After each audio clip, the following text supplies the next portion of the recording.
Right, guys, here we are. We're finally at the end. Here comes part four of the book review, The Time of the Companions, part four. So, yes, we're finally at the end. We have done it. We have made it. We have pushed. We've pioneered. So now we're the last story of the last Doctor from, this book, which is The Ninth Doctor with Clara Oswald. So when it comes to this story, a little bit of backstory, if you can't remember where Clara and the Ninth Doctor are kind of at with this. At this point, Clara and the Doctor, they have collected all of the historic figures, and the historic figures, I'll just list them again. It's Guy Fawkes. Guy Fawkes was the one who was a part of the assassination plot, sorry guys, of King James I that failed. Guy Fawkes. Euripides, the playwright from ancient Greece. Virgil, the playwright the poet, sorry, the epic poet from ancient Rome, who wrote the Aeneid. Emily Bronte, who wrote Wuthering Heights. Jeanette Piccard, the first woman to go into the stratosphere in space. Or, well, not really space, the stratosphere. And then we have Ethel Waters, who was an African American blues singer. And we also have Wolfgang Mozart. No explanation there needed. So they have all of these historic figures. And with this story, this is more of the aquatic sort of story. Why? Because the Doctor finds out exactly what's going on, why all these historic characters were uprooted from their lives and were taken to another planet. It turns out it was to distract, well, actually it's Clara who gave him this hint, but to distract, the Doctor or anybody from what's happening on Earth. What's happening on Earth is under the ocean, there's a group of sea devils who found out that all of these historic characters, they were a fixed point in time. What I mean by that is, if you take them out of their points in time, then it could lead to a big disruption in time, and you don't know what's going to happen because of that fixed point in time being broken. And that's what I really liked about this story. It destroyed the fact that a fixed point in time wasn't just someone dying. It could The fixed point in time could be anything. It could be someone choosing to write something, someone choosing to, create an epic work, someone just choosing to teach a class. It showed fixed points in times are not just people dying. It can be around a person choosing to do anything. And that's what it is. Six of these historic characters, it's not really their death that's a fixed point in time. It's just something they do. It's just Mozart's death that's really a fixed point in time.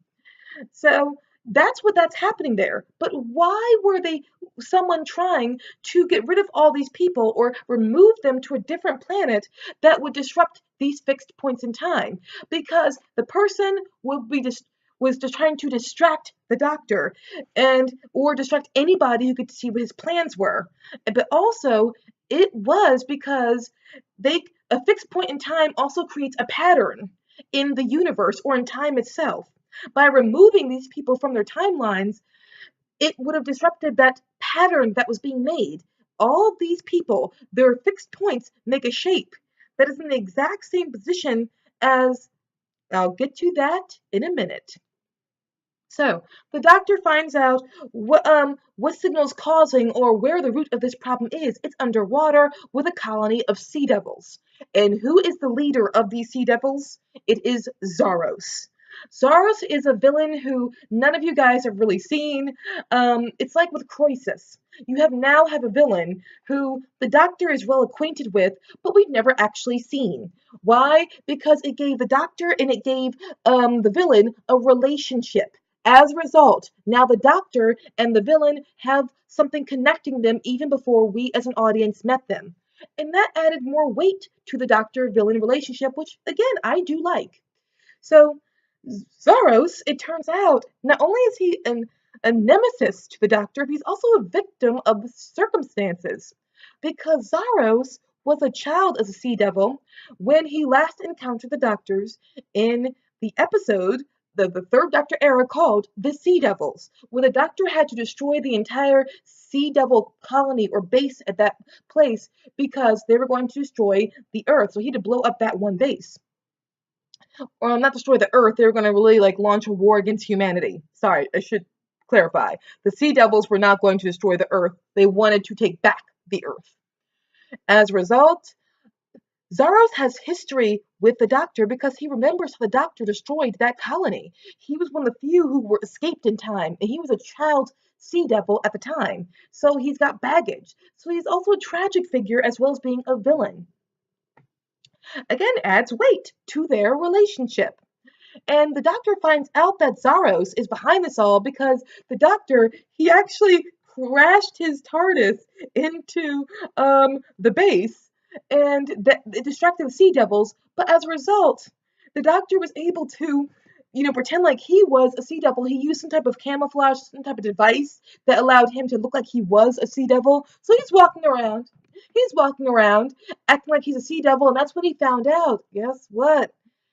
The machine that he built a long time ago to awaken all the other Sea Devil colonies, the Sea Devils have got working again. Yes, they're going to awaken all the other Sea Devil colonies to wipe out not only Earth, the people on Earth, the humans, but also that fixed point in time I was talking about, how all those historic characters, their fixed points made a shape.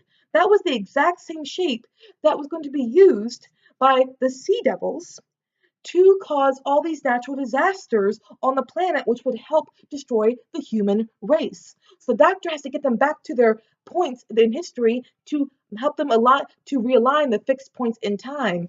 But here's the problem. Clara finds out that the fixed point in time for Mozart is him dying. And of course she can't just stand by and let Mozart die. She liked Mozart. They became really good friends. And he had adjusted to time travel very easily. And the Ninth Doctor argues with her. Yeah, they have a bit of a fight, him and Clara, where she's like, I can't stand by and let this Mozart just die when I know we can cure him. He's an innocent sickness. He's sick. It's a natural disease. Let's cure him. I know you have the technology to do it. And the Doctor offers her with an ultimatum.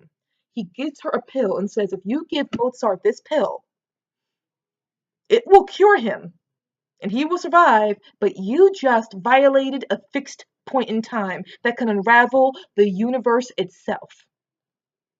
Clara is left with the ultimatum. Should I let Mozart die for the sake of, at the expense of the universe suffering a great deal in ways she does not understand how it could? Or do I not give him the pill and he does die and the universe is fine? So save Mozart, destroy the universe. Let Mozart die, save the universe. She's left with that ultimatum. And the Ninth Doctor, he understands the parallels between Clara and Rose in Father's Day, and he's wondering which choice is Clara going to make. And Clara makes the right decision. While it sucks and it hurts her, she gives the pill back to the Ninth Doctor, and he puts it away, and she realizes that in some ways she's turning into him. Yep, that was cool. Now, while that was happening, the Ninth Doctor, yes, even before, even after that occurred, I'm sorry, forgive me for being unclear there. After that occurred, the Doctor, oh, there's one of my cats again. That's one is Shadow. Yes, she's delightful too. But the Ninth Doctor had a showdown, not a showdown, he had a face-to-face confrontation with Zaros, the villain, the head Sea Devil. Why? Because his perception filter, the one that was disguising him, it broke. It became faulty. So he got discovered.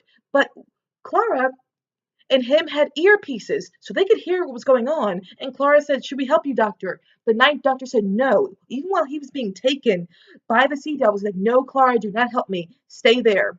And he has a confrontation with Zaros, another good old classic villain hero, conversation. And Zaros begins to torture the Ninth Doctor. And Clara, inside the TARDIS, she is bitter. She is angry because she cannot help the Doctor. And he keeps telling her in the earpiece, do not help me, even though she hears him screaming from the torture. Well, everything happens in the way it should. Why? Because once the Ninth Doctor got all the information he wanted, even while he was being tortured by Zaros, he says to Clara, fine, now turn off the TARDIS's anti-gravs. And she does, and the TARDIS falls through the ceiling. It turned out the floor that the TARDIS was on was directly above the throne floor where Zaros and the Ninth Doctor are talking. So the TARDIS slams through the ceiling, and then Nine is like, now turn back the anti-gravs back on, and the TARDIS lands right near him, and some of the historic figures like Emily Bronte and Jeanette Picard, they rush out, and so does Ethel Waters. They grab the Doctor and pull him back on, and Clara closes the doors and says, John, tell me what I need to do to fly us out of here. He does, and they get to a safe spot. And so they're away from the problem. But here's the thing. The Doctor is sick. He's not sick. He's weak. He was tortured. So he's in a hospital ward, and Clara is tending to him. And once again, the Doctor notices, he's like, Clara, you're way too good at figuring things out. You're way too good at taking instructions at a quick pace. And he knows that she was spliced with a computer package from when she ran into the people at the Shard who downloaded her into the Wi-Fi. But it's still like he realizes there's really something wrong with Clara. She's just too mechanical, too good at figuring things out too quickly. But she says, Doctor, do not take whatever's inside of me. Please do not take it out. Do not, because I am better than I've ever been. And this is where we get some really great character development from Clara. In this, she begins to talk about all of the history of her mistakes, how she was bullied a lot in school, how she was consistently an embarrassment. She failed at everything she tried. She failed at singing or dancing and acting. She wasn't very good in certain parts of when it came to sports, etc. and so forth. Whatever happened with Clara, she spent a great deal of her life being laughed at and mocked because she would try to do something and she was terrible at it. So she got ridiculed. And so Clara, when she met the 11th Doctor for the first time, there was someone who could look at her differently. And because she was spliced with a computer package, now Clara, she can go off and look perfect, look amazing, and she wants to be seen doing right things. And because the Doctor does not really know much about her, she can start off on a clean slate. And if he sees her doing right, he can see her always doing right. And who does not want to always be seen doing right things and being right about things? Who doesn't want that element of happiness in their life? So it turns out Clara, the reason why she's so perfect, and people criticize Clara for this in Series 7 where she was a Mary Sue because she could do anything. This gives a good explanation for it. She was spliced with a computer package, so now she's very good at figuring things out quickly. But it also comes because she has a chip on her shoulder from her previous life where she was just, not previous life, from her, when her growing pains of growing up. She was insecure, she was laughed at, mocked, ridiculed a lot. It gave Clara an extra layer where she's perfect now because she was so imperfect before and she wants to forget about that part of her life or she wants to improve and move on. And the Ninth Doctor, he offers her solace. He actually starts talking to her about all the mistakes he made growing up, the times where he failed exams, where a woman he was in love with didn't really like him. His wife didn't even like him when they first met. He talks to her about all these things that made him a humanoid, a Time Lord, human. He wasn't perfect either. He didn't do a good job on his exams all the time. He got laughed at and made fun of and mocked. He just somehow, and he rose above it eventually. And so they have a very beautiful moment together where they both talk about their imperfect past and how they're trying to always rise above it. It was one of my favorite parts of, this book. So then the Doctor, he returns all the historic figures back to their points in time, back to their historical times, so they can become a fixed point in time, and that can ruin the first part of Zaros's plan. Then he crashes back into the Sea Devil colony, and him and Clara try to destroy the device that he had created so long ago that the Sea Devils have working again. And Clara really does help them. It gets very close there. They're about to die and get caught by the Sea Devils, but luckily they're able to get out just in time, and it does blow up the colony. Yes, he put feedback into the machine. It blows up the colony, but don't worry because, of course, the majority of the Sea Devils have time to get out and get further down underground. So he didn't kill many people. He just, destroyed the more so like, the colony itself. But many of the Sea Devils did evacuate and they did escape. He didn't like commit mass murder. He just kept them from conquering the earth again.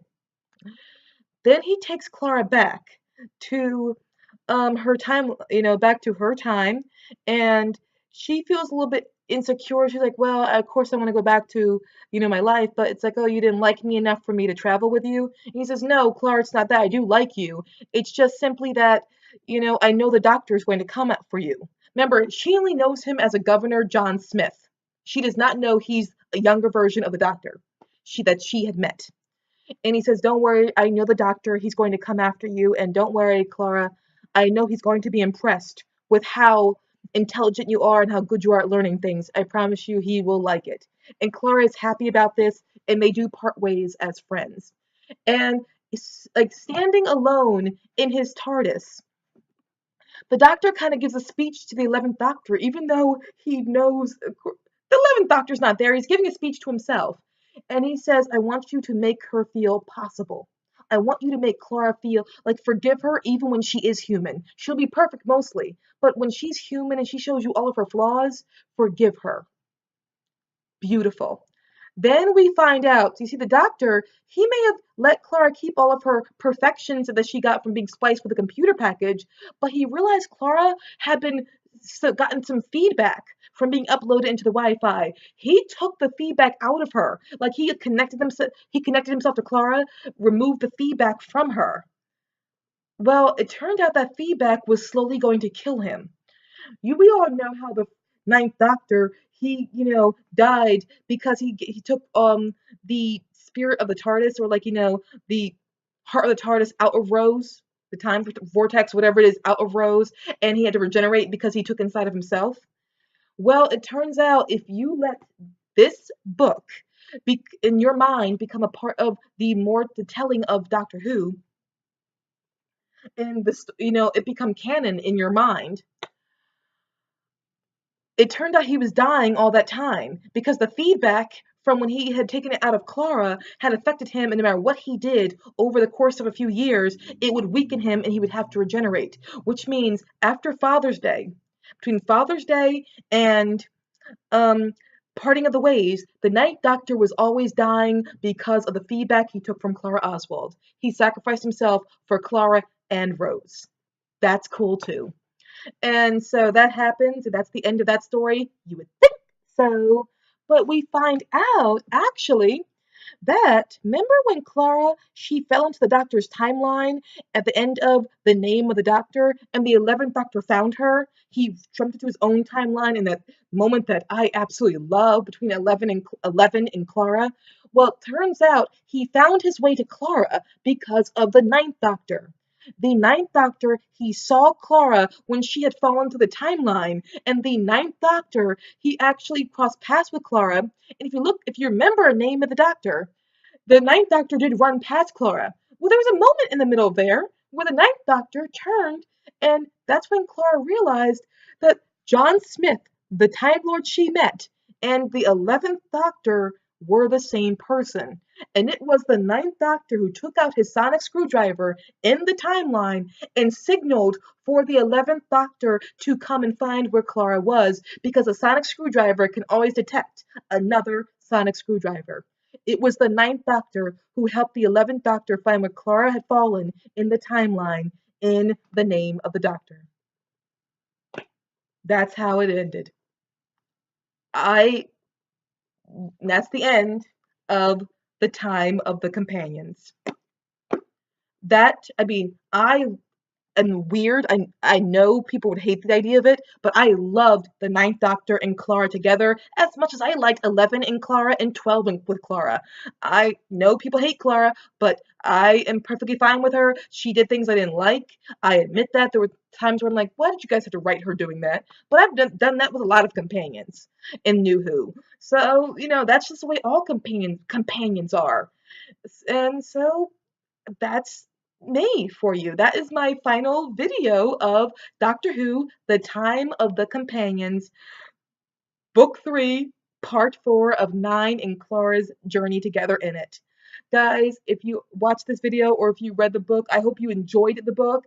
Again, like I said before, a polarizing book. Either you love this book or you freaking hate this book. Nobody is wrong. Thank you guys, and I hope you enjoyed this video again, the last video on The Time of the Companions.